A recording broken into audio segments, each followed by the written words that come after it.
School, এই একটা শব্দ শুনলেই কত কথা মনে পড়ে। ক্লাসরুম, মাঠ, বন্ধুরা আর আমাদের স্যার ম্যাডামরা। তারা ছিলেন আমাদের স্কুল জীবনের পরিচালক, কখনো বন্ধু, আবার কখনো কড়া শাসক। আজ এত বছর পর এই শাসনের ভয়গুলো আর নেই, আছে শুধু হাসির সব গল্প। আজ আমরা সেই গল্পই বলবো, স্যারদের সাথে আমাদের সেই সব আজব কাণ্ডের গল্প।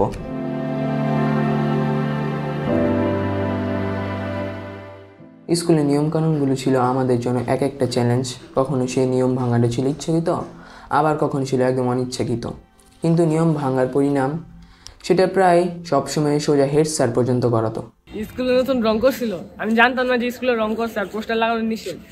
তারপর আমি স্কুলে পোস্টার লাগাই দিছি। স্যার দেখছে, স্যার দেখে ডাইরেক্ট হেড স্যারের কাছে লেগে গেছে। হেড স্যারের কাছে লেগে যাওয়ার পরে স্যার কোথায় আছে যে তুমি আব্বা মরে লইবা আর 6,000 টাকা জরিমানা দিবা। ভাই এই ভয়ে আমি 3 মাস স্কুলে আইনি। তারপরে একদিন স্যারের বড় ভাইয়ের ঘরে পাঠাইছে আমার বাসায়। ভাইরা ভাই আমার দৌড়া লইছে, দৌড়া লওয়ার পরে স্যার ওই দিন কি স্যারই আনে, কি ভাগ্য আমার। পরে আবার একদিন আইসি, ওই দিনও স্যার আনে। এরপরে 2-3 সপ্তাহের মধ্যে বড় ভাই স্যাররা ভুলে গেছে যে আমি পোস্টার লাগাইছিলাম, আমার 6,000 টাকা জরিমানা হয়েছিল।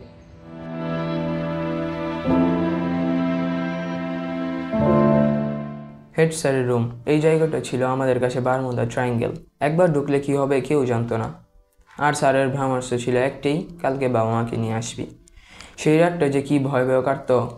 আমি একদিন ক্লাস করতেছি, ক্লাসের মাঝখানে হঠাৎ করে একটা গ্যাঞ্জাম করে বসলাম। এখন গ্যাঞ্জাম যেহেতু করছি প্রতিফল তো পাইতে হবো। হঠাৎ একটা স্যার আসলো, স্যার আইসা বলে আসো তোমার হেড স্যারের রুমে নিয়ে যাবো। আচ্ছা ঠিক আছে, গেলাম। যাওয়ার পরে হেড স্যারে আমার গ্যাঞ্জাম সিন্না তো এখন রাগ উঠতে আসে, তার এখন রাগ করে বলে যে কালকে তুমি তোমার মা বাবাই নিয়ে আসবা, এখন না নিয়ে আসলে তাইলে তোমার টিসি দিব। এখন আমি তো ভয় পেয়ে গেছি, এখন এই ভয় পাওয়ার কারণে আমি বলছি মনে মনে না কালকে নিয়ে আসতেই হইব। আচ্ছা ঠিক আছে, যা কথা তা করলাম। কালকে নিয়ে আসলাম মা বাবারে বললাম আসো হেড স্যারের রুমে যাই। হেড স্যারের রুমে ঢুকলাম। ঢুকার পরে দেখি হেড স্যারে বলে আমারে বাবা কি হয়েছে, কোনো সমস্যা আছে? এখন আমি তো বুঝতে ফেলছি কাহিনী, সে বুঝলে গেছে। এখন হেড স্যারের আমি বুদ্ধি করে কইয়া দিই, হেড স্যার আমি আমার চারুকালু বইটা পাই নাই, এখন আমার এটা দরকার আছে। হেড স্যারের রুম থেকে বাঁচা গেলেও পরীক্ষার হল থেকে পালানোর কোনো উপায় ছিল না। ওটা ছিল একটা যুদ্ধক্ষেত্র, আর এক একজন স্যার ছিলেন সেই যুদ্ধের এক একজন স্পেশালিস্ট। সবার নকল ধরার ধরন একই ছিল না। একদিন পরীক্ষার সময় সাইদুর রহমান স্যার আমাকে আমার পরীক্ষার গার্ড নিতে আসছিল। স্যার আমাকে খাড়া করাইলো, বললো বেলা তোমার নাম কি? আমি বললাম আমার নাম সিয়াম। আমি তো ঘাবড়ে গেছিলাম, ভাবছি স্যার আমার খাতা নিয়ে যাবো।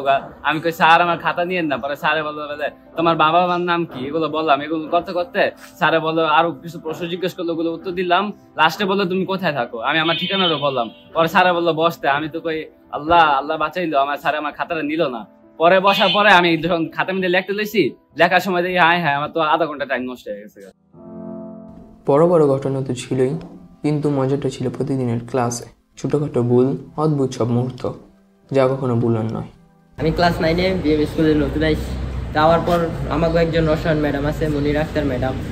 তো আমি ম্যাডামের ভাল লাগছে। এখন আর কোনো ক্লাসের পড়া পড়ি আর না পড়ি, ম্যাডামের ক্লাসের পড়া অল টাইম করে যায়। কিন্তু ম্যাডামে 11 মাস হয়ে গেছে আমার নাম এখনো মুখস্থ করতে পারিনি, রোল ধরে ডাক দেয়। একটা কাহিনী আছে, আমি যখনই ক্লাসে আমার ম্যাডামের কিছু কইতে হইতো, ম্যাডামে আমার কইতো ওর পাশের জন তো আমার নাম জানে না। পরে 11 মাস পর ম্যাডাম আমার নাম জিজ্ঞেস, তোমার নাম জানে কি? আমি কইছি আরিস। মনে মনে তো আমি অবাক, 11 মাস হয়ে গেছে ম্যাডাম এখনো নামই জানে না, অথচ ম্যাডামের ক্লাসের পর আমি অল টাইম পারি। আফসোস, এখনো আফসোস। নাম ভুলে যাওয়া তো কিছুই না, আসল বিপদ হতো তখন যখন আমরা নিজেদের বলা মিথ্যা বলে দিতাম। একদিন কি হয়েছে, আমি টানা 2 সপ্তাহ ধরে স্কুলে আইনি। স্যারে আমার দ্বারা জিজ্ঞেস কি জন্য স্কুলে আইনি। আমি চাপে পড়ে বলছি আমার আম্মু স্ট্রোক করছে। স্যারে জিজ্ঞাসা কোন হাসপাতালে কি কোথায় কোথায় গেছস। আমি বানায় বুনায় বইলে দিছি। পরে কতক্ষণ স্যারে ক্লাস করাইতেছে কতক্ষণ পর আমার মনে পড়লো কি আমি তো গতকালকে আইছি, আমি কিছু না বুঝে দাঁড়ায় খুঁয়ে দিছি। স্যার আমি তো গতকালকে আসছি। পরে স্টুডেন্ট সবগুলো আমাদের তাকায় শুধু আসে। আমি প্রায় বোকায় গেলাম, কি আসে কে? পরে স্যার কতক্ষণ পরে স্যারে একটা দায়িত্ব দেখো এইদিকে, স্যারে মারলো। স্যারে মারার পর মনে পড়ে কি আমি না স্যারে কতক্ষণ আগে কইলাম আমার আম্মু না স্ট্রোক করছে। পরে এটা ভাইবা আমি পুরা ক্লাসের সামনে বোকায় গেছি। এইসব গল্পগুলো শুনলেই আজ শুধু হাসিই পায়। আগে হয়তো স্যারদের কথা শুনে একটু ভয় পেতাম, এখন থেকে তাদের মজার শাসন আর গাইডেন্সই বেশি মনে পড়ে। তাদের সেই শাসন, সেই বকুনি এবং তাদের পিছনে রাখা ভালোবাসাটা মিলেই তো আমাদের স্কুল জীবন।